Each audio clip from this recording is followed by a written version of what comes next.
한국 경제의 성장 엔진이 차갑게 식어갑니다. 예상치를 밑도는 성적표가 위기를 예고합니다. 마이너스로 추락한 GDP는 단순한 수치가 아니죠. 우리 경제를 지탱하던 기둥이 흔들리고 있습니다. 경기 침체의 그림자가 짙게 드리운 2025년 성장 둔화는 이제 피할 수 없는 현실이 됩니다. 역동적이던 한국 경제가 정체기에 진입합니다. 도약을 꿈꾸던 에너지는 불확실성에 가로막히죠. 한국은행은 금리 동결이라는 카드를 꺼냈지만 그 이면에는 말 못할 고민이 깊게 깔려 있습니다. 내려가지 않는 물가가 서민 경제를 압박합니다. 인플레이션 리스크는 여전히 시한폭탄과 같군요. 금리를 올릴 수도 내릴 수도 없는 외줄 타기를 이어가고 한은의 선택지는 점점 좁아져만 가고 있습니다.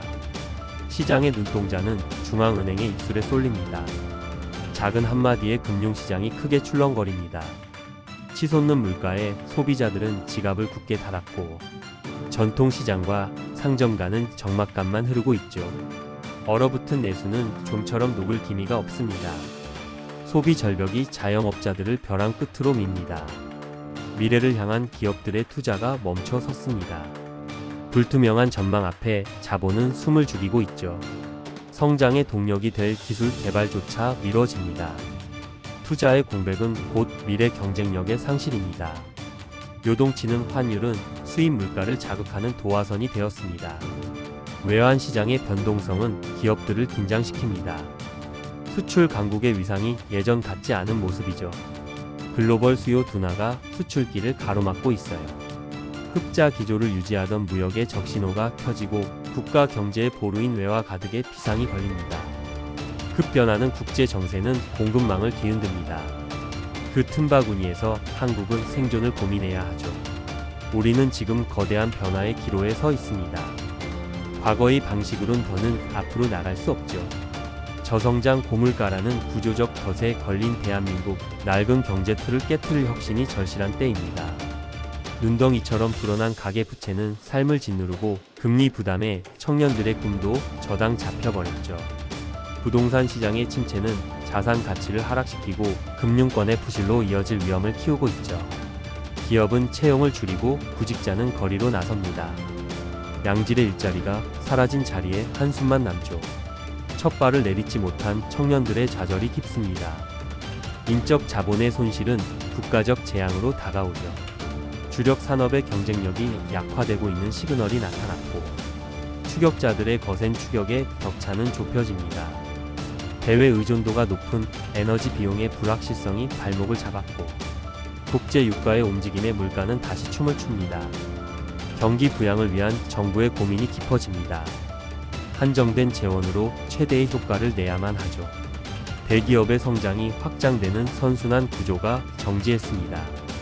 양극화의 골은 갈수록 깊어져만 가고 있습니다. 디지털로의 급격한 전환은 기회이자 위협이죠. 변화에 올라타지 못하면 도태될 수밖에 없어요. 노동 인구의 감소는 잠재 성장률을 깎아먹는 원인입니다. 인구 구조의 변화는 경제의 활력을 앗아갑니다. 경제적 고통은 사회적 갈등으로 번지고 있죠. 불평등에 대한 목소리가 곳곳에서 터져 나옵니다. 한국 경제를 바라보는 세계의 눈이 차갑습니다. 국가 신용 등급을 지키기 위한 사투가 벌어지죠. 외부 충격에 흔들리지 않는 기반이 필요합니다. 자원과 소재의 자립은 생존의 필수 조건이죠. 미래 먹거리를 선점하기 위한 보이지 않는 전쟁입니다. 반도체와 배터리 시장에서 승기를 잡아야 하죠. 결국 가장 중요한 것은 서민들의 먹고 사는 문제입니다. 지표상의 회복이 아닌 체감 경기가 우선입니다. 예측 불가능한 리스크를 관리하는 지혜가 필요합니다. 철저한 시나리오만이 최악의 상황을 막습니다. 금융시장의 안정이 무너지면 파급력은 막대하죠. 부실 채권 관리에 만전을 기해야 하는 이유입니다. 다시 뛰기 위해선 새로운 성장 엔진이 필요하죠. 규제 개혁을 통해 기업의 창의성을 깨워야 합니다. 함께 상생할 때 위기 극복의 속도는 빨라집니다. 노사정의 양보와 협력이 어느 때보다 간절하죠. 어두운 터널 속에서도 희망의 불씨는 있습니다. 작은 변화가 모여 큰 반등의 기회를 만듭니다. 우리는 숱한 위기를 기회로 바꿔온 저력이 있죠. 다시 한번 하나된 힘으로 고비를 넘어야 합니다. 지금의 고통은 더 큰 도약을 위한 성장통일 뿐 한국 경제는 다시 힘차게 솟구쳐 오를 것입니다.